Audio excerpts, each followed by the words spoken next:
The sound of a chainsaw ripping through the stillness at 6:47 a.m.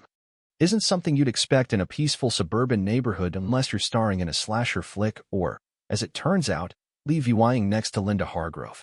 I bolted outside in mismatched socks and yesterday's wrinkled shirt, only to find two guys in neon vests carve-wying up my brand-new cedar fence like it had personally insulted them. One of them gave me a curt nod and said, "Just following HOA orders, ma'am," while Linda stood at the edge of her lawn, clutching a mug that read "World's Greatest Leader," grinning like she'd just orchestrated a secret Tory. To grasp how we ended up here, you need to know a bit about Pinewood Meadows, a suburban paradise with cookie-cutter mailboxes, manicured shrubs, and rules for everything, including when your trash cans can see daylight. I moved here CRAVYing calm after 15 years in the city, dodging pre-dawn construction noise, battling for parking like it was a serve-val sport, and enduring neighbors who thought blasting techno at 2 a.m. was their God-given right. I dreamed of quiet birds chirping, a lawn to mow while pretending I'd finally become the adult my parents hoped for. That dream lasted about 12 hours. Linda Hargrove introduced herself as I unpacked my MOVYing truck, dressed in a pastel jogging suit, oversized shades, and a look that screamed disapproval before I'd even said hello. "Welcome to the neighborhood," she deadpanned, thrusting a manila folder at me thick enough to knock someone out. "These are the HOA guidelines. Review them carefully. Violations aren't tolerated. I'm Linda, HOA president since 2014, re-elected every term." She didn't blink. I smiled, nodded, and promptly forgot about the folder. Big mistake. A week later, I put up a fence, nothing wild, just a simple, elegant cedar privacy fence, 8 feet tall, evenly spaced, sealed with natural oil, tucked out of sight from the street. I triple-checked it was on my property line. Mr. Rivera, my next-door neighbor and the neighborhood's unofficial sage, gave it a thumbs up, calling it the best fence he'd seen since the 90s. I was proud of it for about 36 hours. Then the first letter arrived. Notice of violation, fence exceeds height restrictions and VYOLAT's Pinewood Meadows aesthetic standards. Printed in Comic Sans, it felt more like a joke than a threat. I figured it was a mix-up, so I sent a polite email asking for clarification. Linda replied in 4 minutes flat with a PDF of Regulation 7B.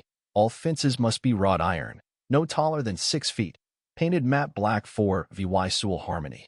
What even was VY Sewell Harmony? Word around the block was Linda had a grudge against wooden fences, something about her ex running off with a carpenter, or maybe losing a pageant to someone with a mahogany porch. Whatever it was, she was obsessed. I tried reasoning with her, requesting a hearing, even offering to shorten the fence.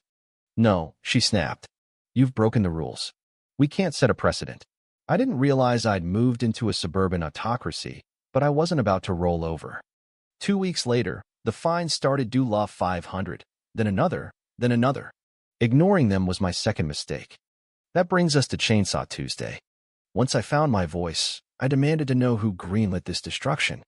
The worker pointed at Linda, who waved a paper from her clipboard like it was sacred scripture. "We sent warnings. You didn't comply. This is our right under Bylaw 3C, subsection E," she said, circling reasonable corrective action in red ink. She sipped her coffee and added, "You should really read the rules, dear." I was speechless. She demolished my property and no one stopped her. Mr. Rivera later said he tried to step in but got threatened with a fine for obstructing compliance. That night, I sat on my porch, staring at the gap where my fence once stood, feeling angry, helpless, and oddly exposed. It wasn't just what they'd taken, it was my privacy, my autonomy. I called a lawyer. He laughed and said HOA fights were a legal quagmire. "You'll spend thousands and lose on a loophole," he cautioned. That's when something in me broke. The next morning, I didn't sulk. I researched industrial steel walls, barbed wire, and petty HOA revenge. If Linda wanted war, she'd get it, fought not with letters and fines, but with 10 feet of steel and suburban fury. The final straw was a neighbor dropping off a pamphlet for a peaceful mediation session, complete with clip art doves. I laughed until I nearly choked.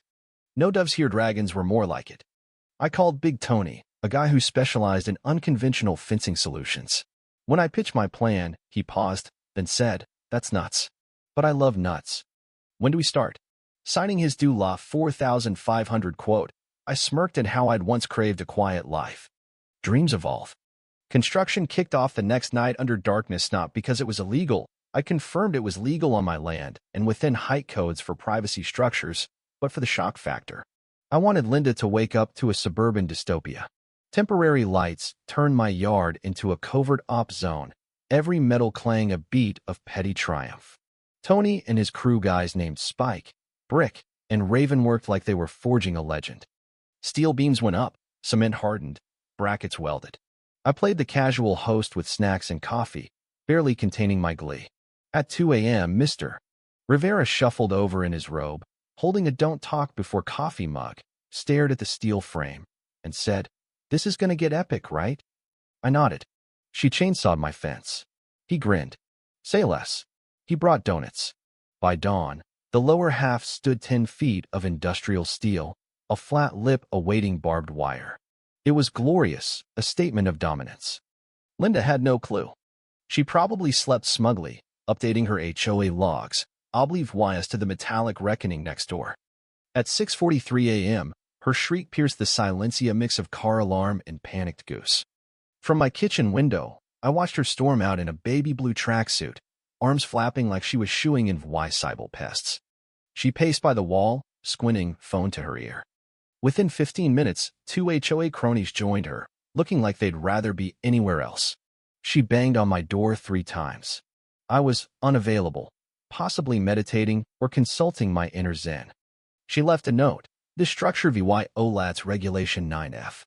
Expect a cease and desist. I framed it. She called the cops. Detective Carla Hayes arrived, clipboard in hand, exuding the exhaustion of someone who'd seen it all. She eyed the wall, scribbled notes, then rang my bell. I answered calmly, permits in check. "This yours?" she asked. "Yep. Steel reinforced, barbed wires soon." She peered over her glasses. "You locking up a felon or just baying with a prison aesthetic?" I smiled. "Just a privacy wall. I value my peace and property rights." She sighed. "It's legal. I checked your permits. Wish folks fought over potholes instead." She turned to go, then added, "It's got a cool end of the world vibe." Linda wasn't as charmed. She yelled about community values and emotional sabotage from her deck. I waved. She flipped me off, our most genuine exchange yet. That night, Tony topped the wall with shiny barbed wire gleaming coils that screamed, "Don't try it." It was a spiteful masterpiece. Word spread. Neighbors strolled by with fake dog walks and sudden chalk art interests. Some nodded approval. One whispered, "I've fantasized about this for years." Another left me wine and a card. "For your courage against HOA tyranny." Linda called an emergency meeting. I wasn't in VY TED to agenda items included unruly residents and VY Sewell terrorism. I laughed so hard I nearly choked on a grape. But I'd stumbled on something better than revenge, power not just in steel, but in absurdity in bending a broken system. And I wasn't done. I'd found a tiny detail about Linda she'd kill to keep buried, and it was about to crack this HOA saga wide open.